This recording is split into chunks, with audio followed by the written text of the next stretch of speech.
शुक्रिया।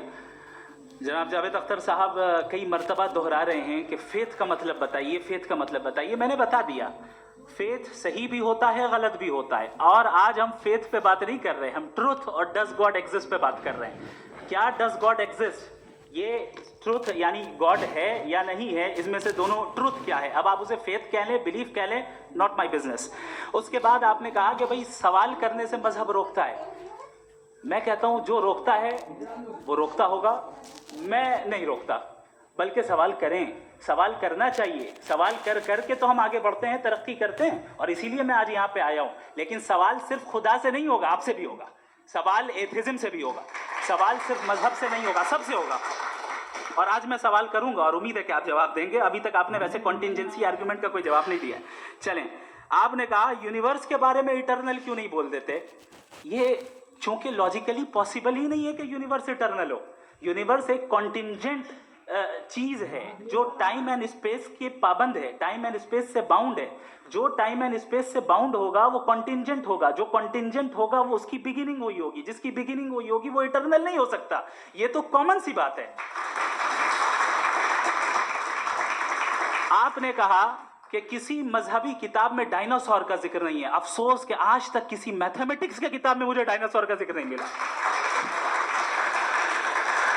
तो इसका मतलब मैथमेटिक्स की किताब बेकार है? नहीं, उसका वो टॉपिक नहीं है। रेवलेशन का और मजहबी किताबों का टॉपिक ये नहीं है कि आपको आके बताए साइकिल कैसे बनाते हैं, या आकर ये बताएं कि जो है डायनासोर कब था। वो तो मोरालिटी सिखाने आया है, गॉड के बारे में बताने आया, नॉन फिजिकल रियलिटी की हकीकत को सिखाने के लिए आया। रिलीजियन साइंस को रोकता है? नहीं रोकता। अगर रोकता है तो गलत करता है। रिलीजियन साइंटिज्म को रोकता है, जिसमें हमारे जावेद साहब मुब्तला हैं। साइंस और साइंटिज्म में फर्क है। साइंटिज्म यह है कि आप समझें कि साइंस और साइंटिफिक मेथोडोलॉजी ये नॉलेज को हासिल करने का वाहिद सोर्स ऑफ नॉलेज है। यह है साइंटिज्म। हम इसे रिजेक्ट करते हैं।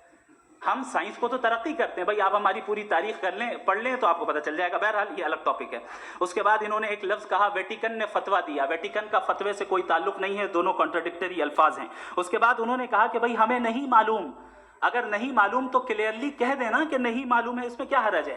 तो वही तो मैं कह रहा हूं ना कि आप कह दें कि नहीं मालूम, लेकिन क्लेम क्यों कर रहे हैं कि गॉड एग्जिस्ट नहीं कर रहा है। आप कह दें नहीं मालूम है, हो सकता है हो सकता ना हो, लेकिन आप क्लेम कर रहे हैं। The moment you say God does not exist, this is a claim, and now the burden of proof is upon you too, जैसे हमारे ऊपर है। और क्यों है मैं बताता हूं, क्यों है ये भी मैं बताता हूं। फिलोसॉफिकली जो क्लेम होता है ना, सिर्फ ये नहीं होता कि इंसान कहे पॉजिटिव क्लेम करे और नेगेटिव क्लेम करे तो बर्डन ऑफ प्रूफ नहीं है।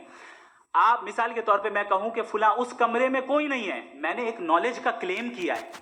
उस कमरे में कोई नहीं है, मैंने एक नॉलेज का क्लेम किया। या तो मैं कहूं मुझे नहीं पता, हो भी सकता है नहीं भी हो सकता है, this is not a claim.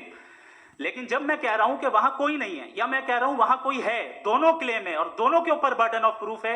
हमारे ऊपर भी बर्डन ऑफ प्रूफ है। मैंने कंटिंजेंसी आर्गुमेंट दिया, इसे तोड़कर दिखाइए। आखिरी चीज, इन्होंने कहा कि खुदा दुनिया बनाने से पहले 150 साल पहले या करोड़ों साल पहले क्या कर रहा था। अरे हजरत, चलें बहरहाल मैं जवाब दे देता हूं। आप हमारे रिस्पेक्टेड पर्सनालिटी हैं, अगर आप नहीं होते तो मैं ऐसे एंटरटेन ही नहीं करता। टाइम ये 100 साल पहले या 100 साल बाद, पहले बाद में अभी, ये वो अल्फाज हैं जिनका ताल्लुक टाइम से है। टाइम शुरू ही हुआ है यूनिवर्स की बिगिनिंग के बाद, तो उसके पहले खुदा क्या कर रहा था, सवाल इलॉजिकल है, ये फेलेसी है। यानी आप ये कह रहे हैं कि यूनिवर्स के बनने से पहले खुदा क्या कर रहा था। टाइम के बनने से पहले, पहले का ताल्लुक टाइम से, टाइम उस वक्त था ही नहीं, तो ये सवाल ही इनवैलिड है खुदा के ताल्लुक से।